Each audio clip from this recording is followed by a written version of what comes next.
नमस्कार, स्वागत है साहित्यिक झरोखा चैनल पर। आज हम करेंगे मीराबाई के पद व्याख्या भाग 4। मीरा जी ने अपने प्रेम भाव को व्यक्त किया है कृष्ण के प्रति और वो कृष्ण की उपासिका हैं और उन्हीं को याद करते हुए अपने प्रेम का वर्णन करती हैं।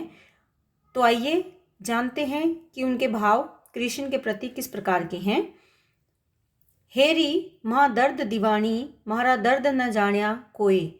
मीरा जी अपने विरह भाव को व्यक्त करते हुए कहती हैं कि हे री, सखी को संबोधन किया है यहाँ पर मीराबाई ने। माँ यानी मैं, दर्द की दीवानी, दर्द जो दर्द अर्थात पीड़ा है उसकी दीवानी हूँ। म्हारा यानी मेरा, दर्द न जान्या कोई, और मेरे इस पीड़ा को जान्या अर्थात जाना, कोई किसी ने भी नहीं जाना।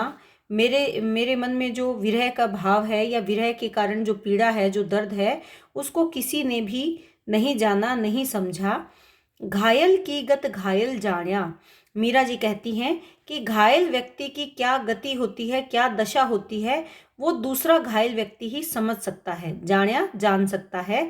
इसी कारण मेरे दर्द को किसी ने नहीं पहचाना, क्योंकि मेरी तरह विरह में कोई पीड़ित नहीं है।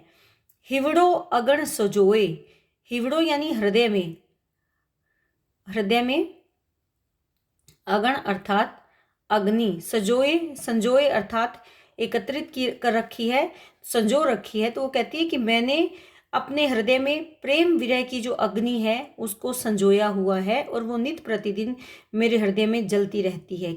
क्या जलती रहती है? प्रेम में विरह की जो अग्नि है। जोहर की गत जोहरी जाने, क्या जाना जिण खोए। मीरा जी कहती है कि जोहर की गत जोहरी जाने, जोहर अर्थात रतन, रतन की गत अर्थात रतन की क्या विशेषता है, क्या खासियत है, वो एक जोहरी ही पहचान सकता है। क्या जाना, जाना क्या जानेगा, जिण खोए जिसने खो दिया है। क्या समझकर, जो रत्न को कांच समझकर खो देता है या कांच समझकर फेंक देता है, वो अनजान व्यक्ति होता है। जबकि अगर जोहरी को वो रत्न दिया जाए तो वो उसकी सही कीमत को पहचान लेता है। तो यहाँ पर वो कहती हैं कि एक जोहरी ही जैसे सही रत्न की पहचान कर सकता है, दूसरे व्यक्ति को अगर देंगे तो वो उसका महत्व नहीं समझता और वो उसे खो देता है। इसमें अपने भावों को अभिव्यक्त करती है कि मैंने या मेरे प्रेम भाव को कृष्ण ही जानेंगे, बाकी जो अनजान है वो उनको नहीं जानते, उन भावों को नहीं पहचानते। दर्द की मारिया दर दर डोलियां, वैद मिला नहीं कोई। मीरा जी कहती है कि मैं इस दर्द, प्रेम में विरह की जो पीड़ा है उसके कारण मारिया से मरकर दर दर डोलियां डोलती हूँ, दर दर भटकती हूँ। वैद मिला नहीं कोई, और इस पीड़ा का निदान करने के लिए मुझे कोई भी वैद्य अब तक नहीं मिला, अर्थात इस पीड़ा को ठीक करने वाला व्यक्ति मुझे अब तक कोई नहीं मिला। मीरा री प्रभु पीर मिटांग्या, जब वैद सांवरा होए। मीरा री यानी मीरा की, प्रभु ही पीर मिटाएंगे, पीर यानी पीड़ा मिटाएंगे। कब मिटेगी वो? जब वैद सांवरा, सांवरो कौन है? कृष्ण होए होंगे।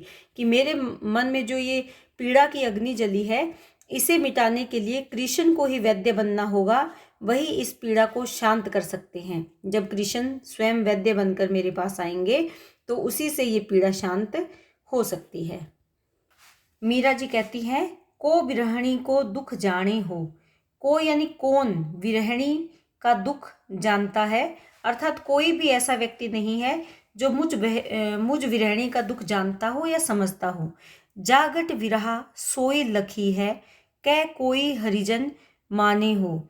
कि जा यानी जिसके, घट या अर्थात हृदय या मन में विरह का भाव है, सोई वही, लखी है वही जानता है। कै या फिर, कै का मतलब या, कोई हरिजन, हरिजन का मतलब यहाँ है कोई भगत, माने हो, या फिर कोई भगत है, भगत ही हो सकता है जो मेरी बात को जाने, समझे या मानता है। रोगी अंतर वैद बसत है, वैद ही ओखद जाने हो। रोगी अर्थात जो पीड़ित व्यक्ति है उसके अंतर यानी मन में वैद बसता है। वैद्य कौन होता है? जो बीमारी का निवारण करता है, अर्थात वही बसता है, रहता है। क्योंकि जो व्यक्ति रोगी होता है वो हमेशा वैद्य को ही याद करता है कि मैं उस वैद्य से मिलूं या उस वैद्य से मैं औषधि अगर लूंगा, दवाई अगर लूंगा तो मेरी पीड़ा, मेरा दुख या मेरे शरीर में जो रोग है वो समाप्त हो जाएगा। और वही वैद्य जो रोगी के मन में बसता है, वही औषध, औषध का मतलब यहाँ पर क्या है, औषधि, वही औषधि या दवाई, वही औषधि जाने हो, जानता है। अर्थात उस रोग की औषधि वही वैद्य जानता है जो रोगी के मन में वास करता है। विरह दर्द उरी अंतर माही, कि विरह की जो पीड़ा है हृदय के अंदर है।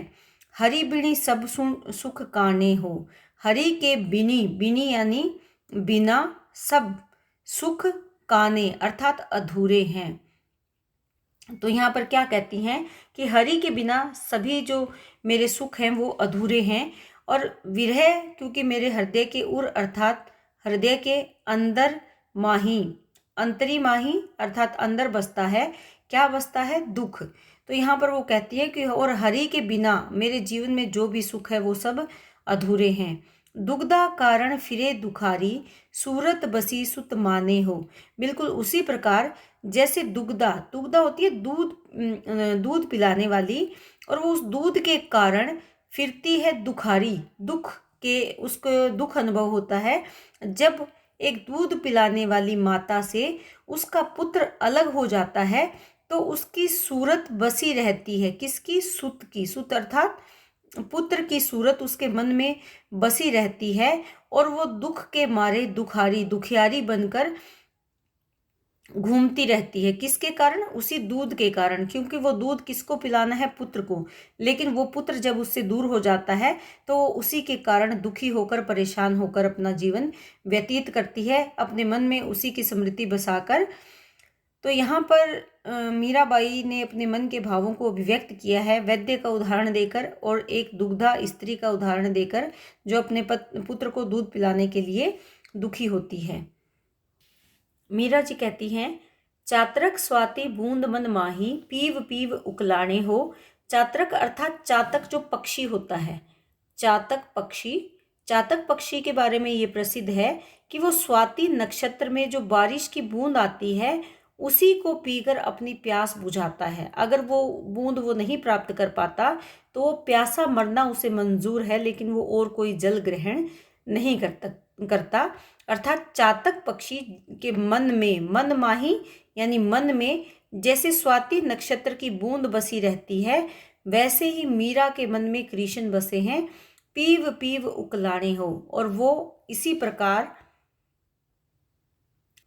भाव को व्यक्त करते हुए पीव पीव, उकलाने का मतलब है उच्चारण करता है। कौन, जो चातक है वो स्वाति नक्षत्र की बूंद के लिए उच्चारण करता है, पुकारता है। उसी प्रकार मीरा भी कृष्ण जो उसकी प्यास बुझाने के लिए, जैसे चातक के लिए स्वाति नक्षत्र की बूंद महत्वपूर्ण है, उसी प्रकार मीरा के लिए कृष्ण महत्वपूर्ण है और वो उसको बार बार पुकार पुकार कर उनके नाम का उच्चारण करती है। मीरा जी कहती हैं, सब जग कूड़ो कंटक दुनिया, दर्द न कोई पिछाने हो।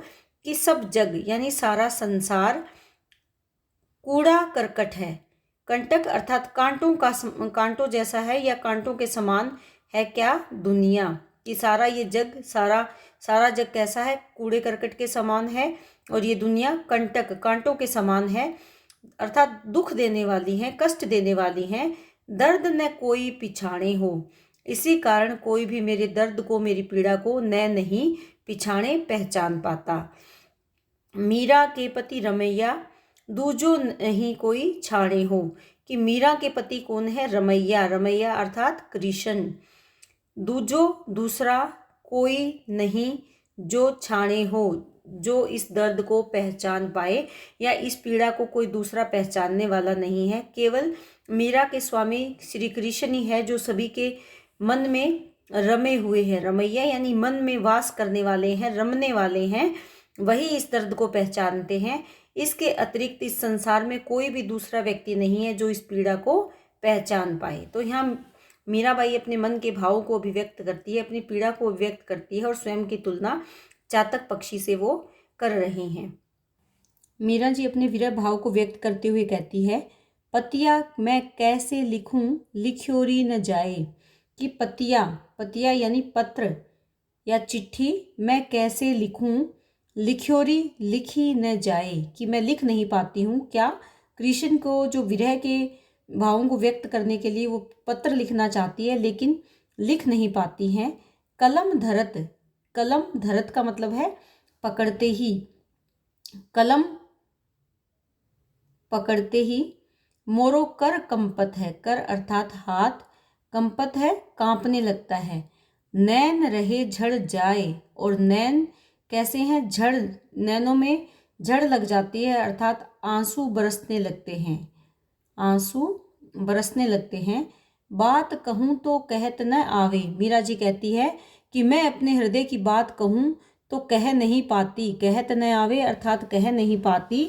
जीव रहो डरवाए, जीव अर्थात हृदय या मन डरने लगता है। मन अपने मन के बारे में बताती है कि मेरा हृदय डरने लगता है।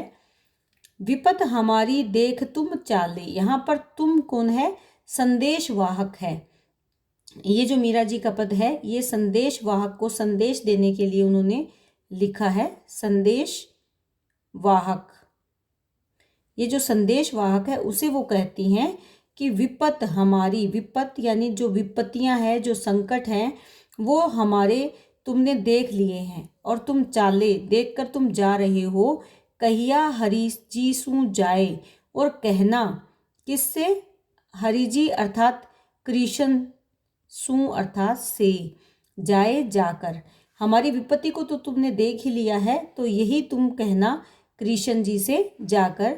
मीरा के प्रभु गिरधर नागर चरण ही कमल रखाए, वो कहती हैं कि मेरे तो प्रभु गिरधर नागर हैं, श्री कृष्ण है, और उन्हीं के चरण कमलों को उन्होंने कहाँ रखा लिया है, अपने हृदय में रख लिया है, अपने हृदय में धारण कर लिया है। किसको, कृष्ण के जो कमल के समान सुंदर चरण हैं, कोमल चरण हैं, उनको उन्होंने अपने हृदय में धारण कर लिया है।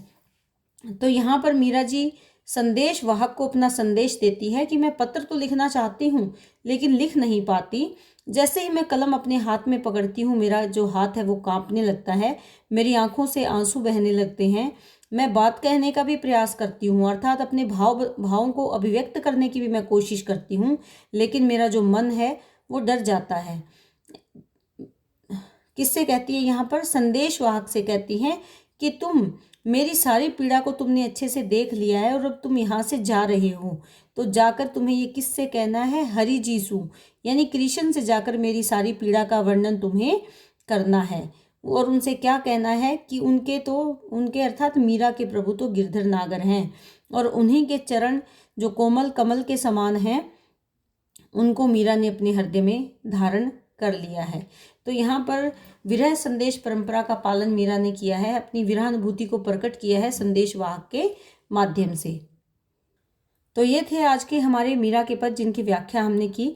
आप लोगों के कमेंट मुझे बेहद उत्साहित करते हैं जिनसे मैं ये वीडियो बार बार बनाने का प्रयास कर रही हूँ, और समय पर आपको ये वीडियो मिलते रहें ये भी मेरी पूर्ण प्रयास रहता है।